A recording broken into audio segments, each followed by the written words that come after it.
The live TV, सच सबसे आगे। नमस्कार, द लाइव टीवी आप देख रहे हैं। आपके साथ मैं हूं आदित्य कुमार। भारतीय जनता पार्टी से कौन परेशान नहीं है? आम इंसान परेशान है, बेरोजगार युवक परेशान है, किसान परेशान है, व्यापारी परेशान है, हर वर्ग परेशान है। लेकिन शायद किसी ने नहीं सोचा होगा कि इनसे पशु पक्षी, जानवर और मधुमक्खियां भी परेशान हैं। आपको सुनकर थोड़ा अटपटा जरूर लग रहा होगा, लेकिन यह हकीकत है। दरअसल राजस्थान से खबर आती है कि भारतीय जनता पार्टी के एक प्रत्याशी हैं जो प्रचार कर रहे थे, और प्रचार करने के दरमियान मधुमक्खियां भड़क गई और उन्होंने हमला कर दिया। अब हमला कर दिया तो जाहिर सी बात है वहां लोग तो दिखाई नहीं देंगे, क्योंकि मधुमक्खियों के हमले के बाद तो सब भागने लगते हैं। दरअसल हो सकता होगा कि मधुमक्खियों ने भारतीय जनता पार्टी के नेता का भाषण सुन लिया होगा, और भाषण सुनते ही उन्हें गुस्सा आ गया होगा कि ये आदमी तो पहले भी आया था, झूठ बोल गया, अब फिर से झूठ बोलने के लिए जनता के बीच आ रहा है, तो इसका झूठ इस बार चलने वाला नहीं है। इसीलिए उन मधुमक्खियों ने इन पर हमला कर दिया। अब मधुमक्खियों ने क्या सोचा होगा, क्या नहीं सोचा होगा, यह अलग की बात है, लेकिन भारतीय जनता पार्टी के प्रत्याशी ने इसे विपक्ष का हमला करार दिया है कि विपक्ष के नेताओं की यह शरारत होगी, उन्होंने मधुमक्खियों से हमला करवा दिया। अब अजीब सी बात है, यहां पर भी एक राजनीतिक दृष्टिकोण से देखा जा रहा है, जबकि यह नाराजगी के दृष्टिकोण से देखा जाना चाहिए। नाराजगी मधुमक्खियों की है या नाराजगी गांव के लोगों की है? क्योंकि गांव के लोग नाराज होंगे तो भैया क्या कुछ होगा। वैसे ज्यादा देर ना करते हुए पहले ये मामला कहां का ये बता दें, फिर कहानियां, किस्से और खबरें तो होती रहेंगी। ये जो खबर है वो डूंगरपुर जिला है, वहां है सुशील कटारा अपने विधानसभा क्षेत्र अनूपुरा गांव उनके विधानसभा क्षेत्र में आता है। वहीं पर वो प्रचार कर रहे थे, और प्रचार के दरमियान ही वहां ये इतना बड़ा हादसा हो गया। इसे हादसा कहेंगे या मधुमक्खी कहेंगे? देखो, मधुमक्खी के बारे में बहुत बड़ी बड़ी बातें बताई जाती हैं। वैसे मधुमक्खियों के बारे में कहा जाता है कि महाकवि कालिदास ने मधुमक्खी को अपना गुरु माना था। तो आप समझ सकते हैं, अगर महाकवि का गुरु जो है मधुमक्खी हो सकती है, तो मधुमक्खियों ने जो निर्णय लिया हो गया वो कितना सही होगा। अब मधुमक्खियों गुरु क्यों कहा, इसके पीछे भी कहानी। उन्होंने कहा कि मधुमक्खियां जीवन पर्यंत काम करती हैं, फूलों से सुगंध लेती हैं, वहां से फूलों का रस लेती हैं, रस लेने के बाद जाकर वो मधुमक्खी मतलब छत्ता बनाती हैं, उसमें जो है रस रखती हैं, और वो छत्ता आम जनमानस इस्तेमाल करता है। और उसमें कितना पौष्टिक होता है वो शहद, आप जानते हैं इसमें कितने कितने मिनरल्स क्या कुछ होते हैं, वो सब आप जानते हैं। उसका उपयोग कहाँ कहाँ होता है। तो ये कथन था महाकवि कालिदास का कि मधुमक्खियां जो है वो जीवन पर्यंत दूसरों के लिए काम करती हैं, इसीलिए हम मधुमक्खी को अपना गुरु मानते हैं। अब जो जीवन पर्यंत दूसरों के लिए काम करता है वो ये देखता है कि उसके सामने भी कुछ ऐसे लोग हैं जो एक नया चोला ओढ़कर आए हैं, जो जीवन पर्यंत काम करने की बात तो कहते लेकिन करते नहीं है। एक हम है जो कहते नहीं लेकिन करके दिखाते हैं। तो ऐसे में लगा कि ये गलत हो रहा है, इसीलिए शायद मधुमक्खियों ने हमला कर दिया होगा।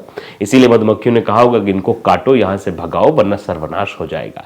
अब इसको अलग तरीके से व्याख्यान इसका किया जा रहा है, सोशल मीडिया पर तरह तरह के मीम्स भी बनाए जा रहे हैं, ये बातें हो रही हैं। चलिए अब खबर की तरफ बढ़ते हैं। राजस्थान की खबर है। राजस्थान इलेक्शन 2023, बीजेपी प्रत्याशी की सभा में मधुमक्खियों ने किया हमला, विपक्षी पार्टियों पर आरोप लग गया है।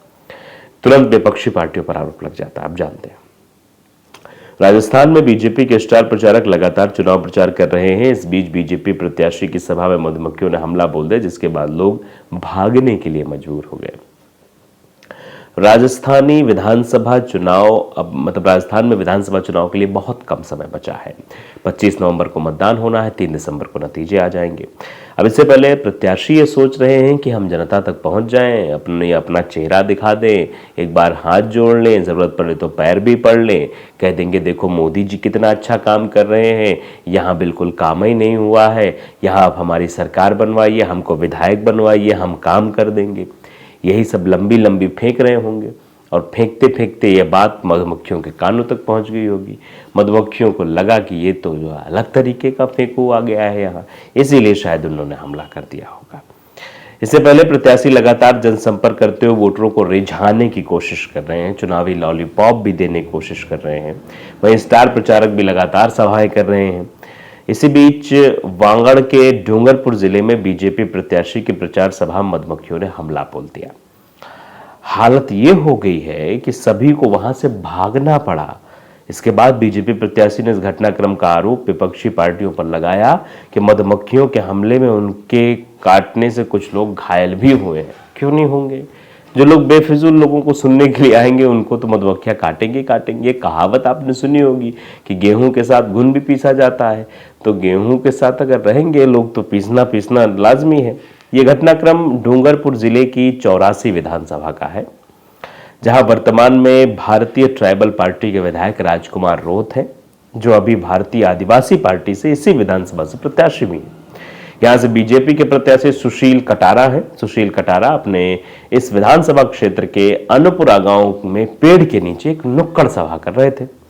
इसी दौरान अचानक मधुमक्खियों ने हमला कर दिया।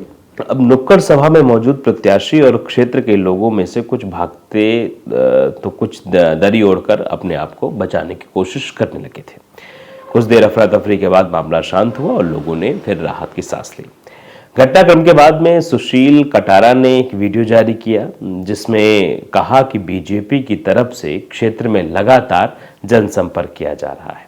इसी क्रम में अन्नपुरा में भी नुक्कड़ सभा का आयोजन हो रहा था, जिसमें वार्ड पंच सहित गांव के लोग भी और कार्यकर्ता भी वहां पर मौजूद थे। उसमें से कुछ दूर खड़े हुए विपक्षी पार्टियों के युवकों ने मधुमक्खियों के छत्तों पर पत्थर मार दिया, जिससे मधुमक्खियां उड़ी। ऐसी ओछी राजनीति कभी नहीं देखी। दोष उन मधुमक्खियों का नहीं है, पत्थर फेंकने वालों का है। इस तरह की राजनीति से बीजेपी के कार्यकर्ता पीछे हटने वाले नहीं। अब आप समझिए, इस तरह की सियासत राजस्थान में होती हुई नजर आ रही है। मधुमक्खियों के छत्तों पर हमला हो रहा है, ऐसा भारतीय जनता पार्टी के नेता का द्वारा कहा जा रहा वाक्य है ये। तो भारतीय जनता पार्टी के लोग कितने दूध के धुले हैं इस बात के बारे में तो आप बखूबी जानते होंगे। आपने कई बार इनकी स्थितियों का मतलब देखा भी होगा कि भारतीय जनता पार्टी के लोग कितने संस्कारी, कितने अच्छे होते हैं। पूछिए मत, आदिवासियों के ऊपर पेशाब कर देते हैं, आदिवासियों के ऊपर गोली चला देते हैं, इतने अच्छे होते हैं, पूछिए मत आप। भारतीय जनता पार्टी के लोग तो वैश्यावृत्ति तक में शामिल होते हैं भैया, इतने अच्छे हैं वो। कई खबरें ऐसी आई हैं। भारतीय जनता पार्टी के नेता छत्तीसगढ़ के थे। हमने पिछले साल खबर पर बताई थी आपको कि कैसे वो अपने मित्र के यहाँ जाकर उनकी पत्नी से उनके साथ सोने की बात कर रहे थे। ऐसे भी लोग हैं। उसके बाद उनकी चप्पल से पिटाई भी हुई थी। भारतीय जनता पार्टी के वो नेता थे। तो ऐसे कई सारे नेता हैं जो इस तरीके का काम करते हुए नजर आ चुके हैं। उनका यही धंधा ही रहता है, यही काम ही रहता है, इसी अनुसार ये काम करते हैं। तो जरूरी ये है, समस्या से कैसे उबरा जाए, कैसे निकला जाए, ये हमेशा ताक में रहते हैं। हर जगह मतलब आपदा को अवसर बनाने का मसला निकालते हैं। दरअसल अब बात हम थोड़ा हट के करते हैं। हट के मतलब लॉजिक में बात करते हैं।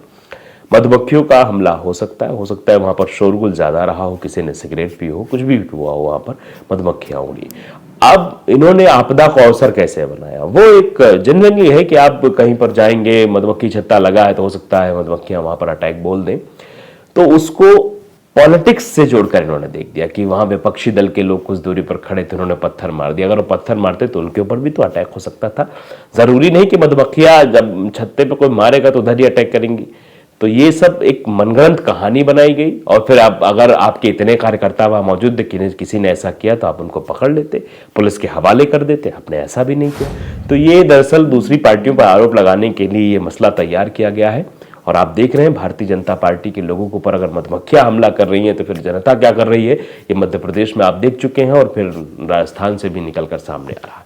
तो लाइव टीवी को अगर आपने सब्सक्राइब नहीं किया है जरूर करिए, बेल आइकन दबाइए ताकि सच खबर आप तक पहुंचती रहे। नमस्कार। द लाइव टीवी, सच सबसे आगे।